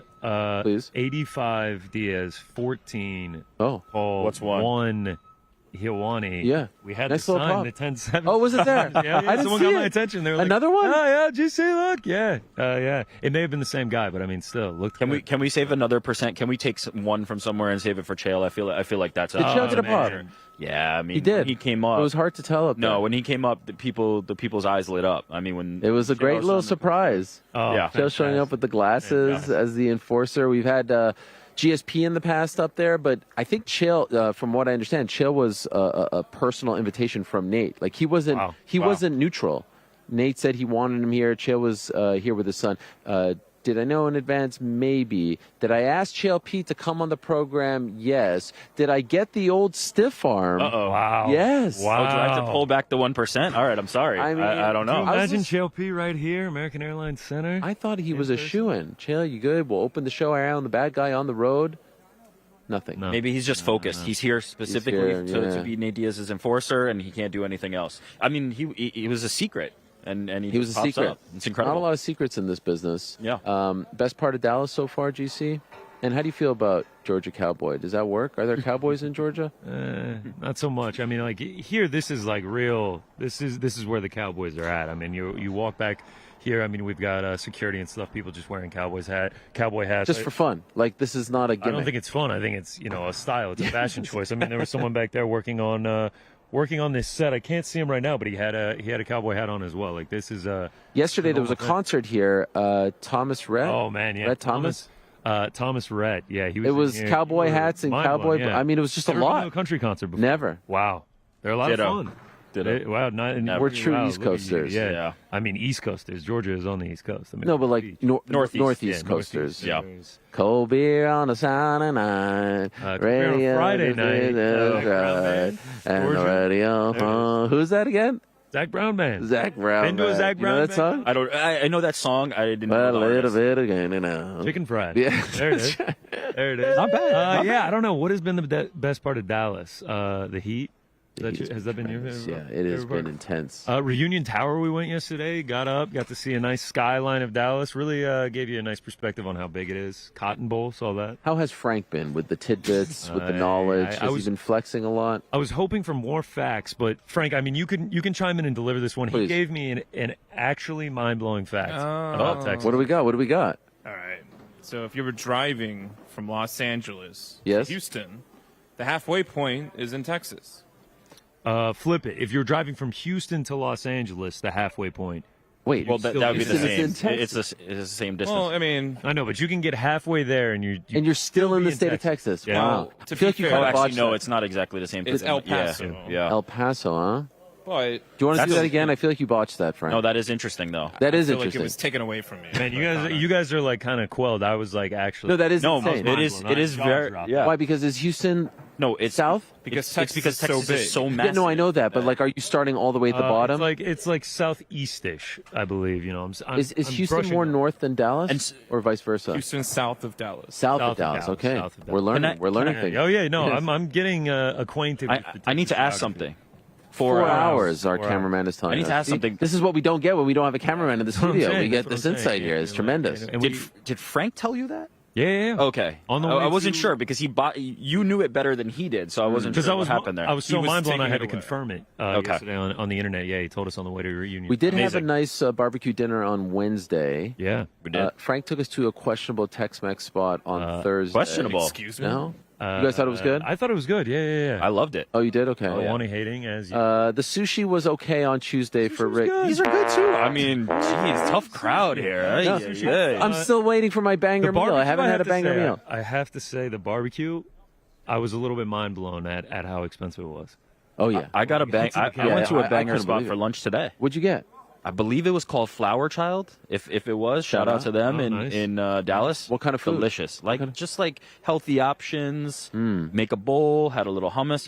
I was thinking the whole time I was there. I was like, Helwani. I actually haven't eaten yet today. also- You're not the only I one think we're fasting, gonna but I'm not doing it on purpose. Tomorrow, book depository? Yeah, that's the rumor. Are we going to do it? We're going to hit a Buc-ee's? What is still? Buc-ee's? Which one's world's largest convenience store. Oh, yeah. Home to the largest car wash in the world. I have not heard. Oh, yeah, we talked about this. Yes. And Love I swing by one, we have to drive 40 minutes out. No, I'm not and doing then that. 40 minutes back Absolutely in, not and then doing that. Swing by the old book depository. No, there's no chance that I'm doing that. The book depository is a fun thing. I've actually gone twice. UFC 211 when we were you've here. been? I've gone twice, yeah. And then when it was WrestleMania in what is going on? They're playing music. Yeah, little Rihanna. Are they? Is this Rihanna? Is she walking them out? Oh, here she comes right now. Here she is. Wow. The critically acclaimed All right. recording artist. All right, let's get your picks. We teased this. Let's do it. Yes. Okay. We teased this that you are saving your picks for Friday. It's now Friday. We've got Rihanna here. She's going to strike our YouTube channel because there's going to be a copyright infringement. I have to say, huge fan of this song. Is it a good song? Oh, yeah. So is this Diaz? Are they rehearsing Diaz's walkout? Yeah, for sure. Whoever's walking out to this is going to be. I actually heard a rumor about Paul's walkout, but I can't say anything. Okay. Not even a little hint? No, nothing. Nothing? Thank you for teasing and not being able to tell us anything. All right, first things first. I have to say, before we get into the picks, this may be breaking news. I don't know if Frank wants to play it. This is unprecedented. This is incredible right now. Changing the parlay. Wow. This is the beauty of doing it on Friday. If you bet it, cash it out. Yeah, I have to say, feels like no one really cares about the bets, but this week, there's been some clamoring. I was actually quite surprised. People were asking. Oh, yeah, they were wondering where it was. I wasn't on No Bets Barred this week. Nice to feel a little bit of love, especially we're on 4 straight winning weeks. Changing the Parlay Pals pick had the Amanda Serrano fight over 8.5. I've been talked out of that. We'll get into that in a little bit. We'll get into that in just a second. Wow. I'm now going the over 5.5. Nate Diaz Army. I think he's going to last longer. In the main event, I'm going with the over 5.5. Wow. Jake Paul, his last 4 have gone over the 5.5 mark. Nate Diaz is tough as nails. Don't think he's going to get knocked out. Maybe later in the fight there's a TKO on either side, but I think that one goes a little bit longer. I disagree with Sean Porter on it being ended early. Let's get into the actual picks. We'll start with UFC Nashville if we can. I believe we do have the graphics. I mean, even when we're away from home, we get that production value. I'm going to start Quarantillo Jackson under 2.5. I mean, you think people are even hearing me, or is this all just this is? Right now? By the way, at the open workouts, it was like 1,000 times louder. I think they might have just heard me. Yes, thank you guys. Appreciate that. Very kind. Billy Q, 6 of his last 9, including the Contender Series knock on the distance. Jackson, 22 of his 28 have knock on the distance. 12 of his last 14 under 2.5. Let's move on to the next one. Jeremiah Wells, 5 of his last 6 haven't gone to round 3. Carlston Harris, 7 of his last 8 have not seen round 3. Let's keep it rolling to the next pick. Ignacio Bahamondes. Did a forklift just honk? It did. That's it. He's coming out honking. Coming back hot. This is incredible. Bahamondes, I mean, he's going to be so much bigger. 8 inches taller, 4 inches of reach. He's just going to be I don't bigger, think he likes faster, this pick. More well-rounded. Well, that's your pick for the Parlay Pals. Yeah, so it is. And then last but not least for UFC Nashville, let's go to the last pick there.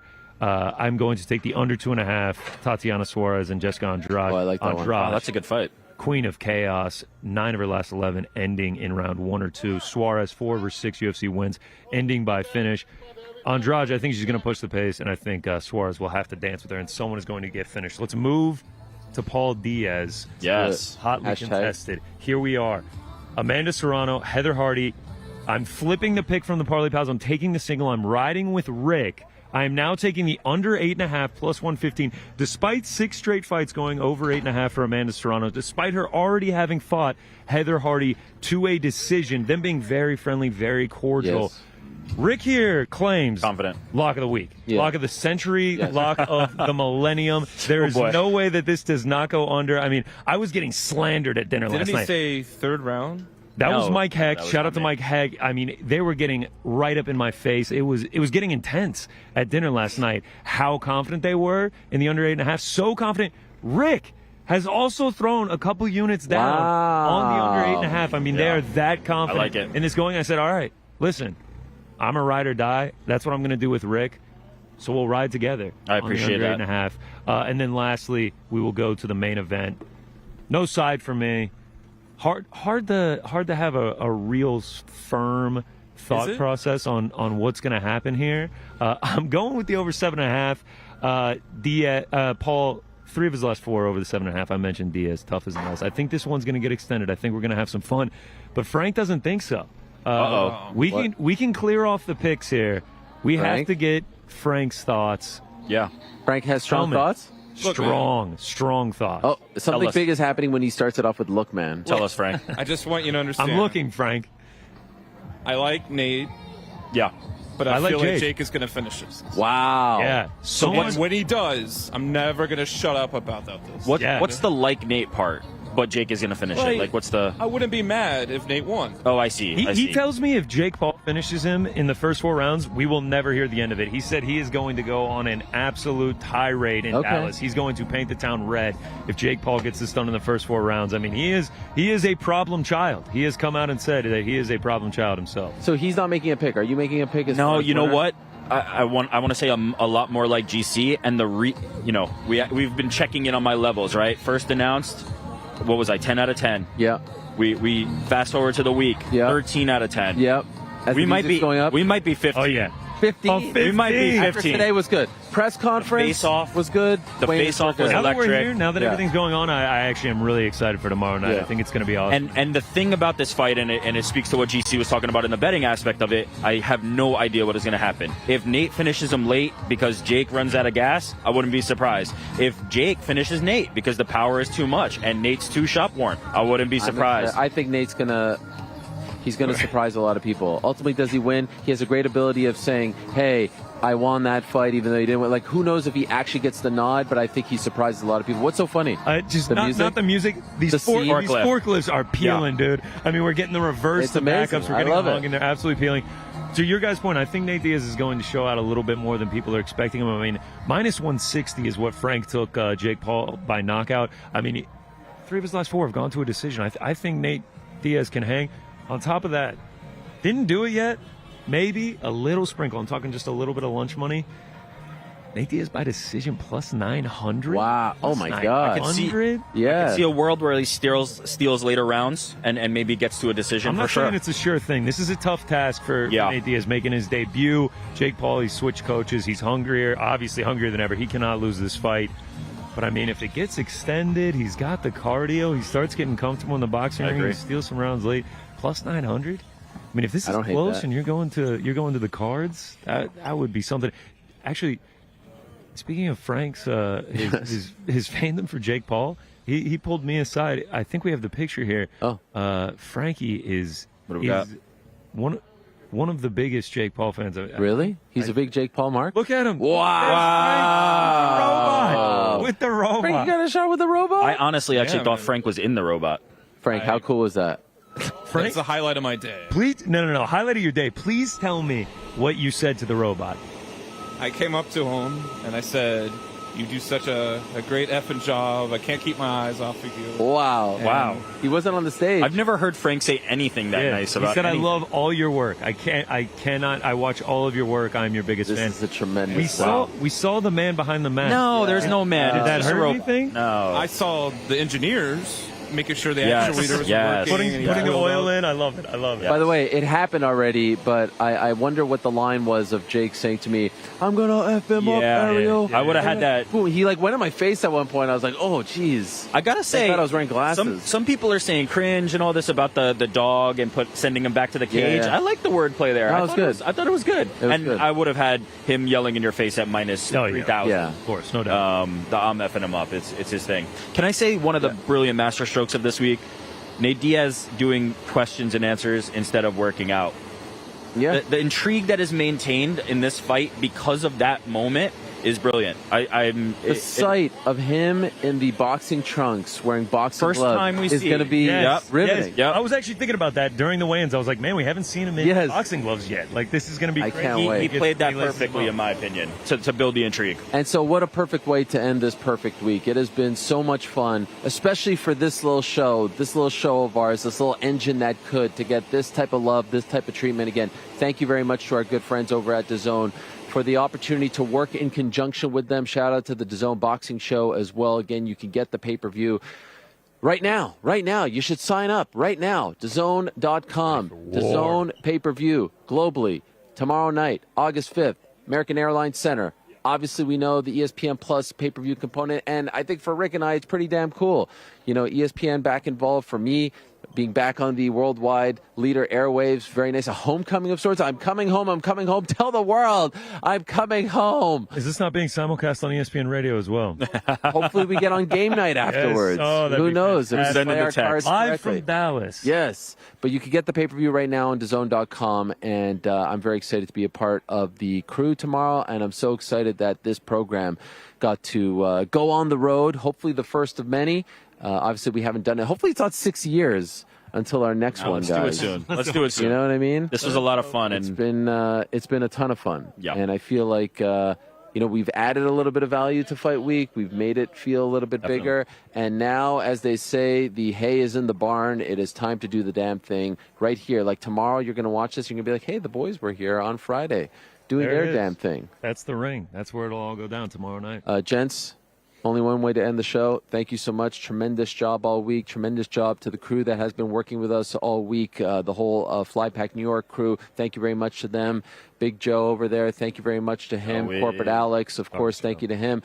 Mysterious Frank. Thank you to you, the team all over the globe for MMA Fighting that helps us with everything involved with the show. The team at Fox, Ben Epstein, who helped make this happen, and of course the team at DAZN. And shout out to our good friend Fred, who first put the seed down. Fred from DAZN, he made this happen. We love Fred. Thank you very much to him as well. This has been a fantastic day, a fantastic show. Thank you to our guests today, Alycia Baumgardner, Shawn Porter, Sibley Scoles. A lot of fun talking to her. And how about huge pop from my girlfriend, Plem. Sibley. She knew her. Yeah, from what world? Red carpet interviews. Wow. Texted me all caps, exclamation point. Sibley, how'd you guys get her? Wow. That was the big get. That was the biggest pop. That was the big get. Yeah, biggest Who book knew? of the I mean, the Big teeth pop. were fantastic. The hair, too. Oh, the hair. Is that the real color? Or is Storm X-Men vibes. Yeah. That's what Wade Would it have been rude if I asked if that was the real color? I don't think maybe let's just not. Okay. I just wasn't sure. Because I think it's fantastic. Right? Yeah, no, it looks I great. think it's fantastic as well. Yeah. I know because, I know some people that have gone, and I like it. Like my wife always says to me, should I dye my hair? I like gray. Yeah. I think gray is great. It looks great, man. I like that too. Fine. New York got all weird on me there. It's weird. Shout out to Celsius as well. Gotta keep something secret. Yeah. Okay. I just like to ask a lot of questions. I'm very inquisitive. All right, Frank, I don't know. Are you playing the music or not? I mean, No, that I was was kind of the waiting for cue. the cue. I mean, that was the whole outro right there. But then wait until they hit a new track. You know what would have been a great scene? If they played the music in the arena. Yeah. Could we not have done that, Frank? Could we not have had a bit of a simulcast? Frank's Apparently gonna not. happen. Music's playing now. What's for dinner? And we should. What is for dinner? Because There's another Tex-Mex, please. Oh, you got one lined up? Yeah, we gotta go. Jesus. No, It's no called- Tex-Mex? Should I say the name? No, don't say it. Because what if it's bad? We don't want to give them love. Yeah, We'll give them a well- shout out afterwards. Exactly. Fair? Wow, what a fun week. And the best part is the fun has just begun because we are essentially 24 hours away from a very anticipated moment in the history of mixed martial arts, the entire MMA community coming together to see if our prodigal son, the son of the 209, can shut up this man named Jake Paul once and for all. We'll see if it gets done. And of course, if you like this program, check it out every Monday and Wednesday on the MMAfighting.com YouTube channel beginning at 1 p.m. Eastern. Back to the same old schedule on Monday. I already have a few guests lined up. We can't stop because we won't stop. Yeah, what, you wanted an off day? Yeah, I was hoping for maybe No, man. no vacay, my friend. Back to our usual slot, Monday, Wednesday, 1 p.m. Eastern. By the way, I'm sorry that I couldn't get to all the questions on Wednesday on the nose. There was just a lot going on, as you can imagine. But we'll make up for it next Wednesday, Sure, okay? yeah, sounds and perhaps we'll go online and someone will make a response video to the response video, the response video to the response of this video, Sure, and it'll be great response. Reaction To the reaction of the reaction to the reaction, okay? As many little people in the corners just Reaction to the reaction to the reaction. Back on Monday, same time and place. Until then, we say peace from Dallas. We'll see you on Saturday.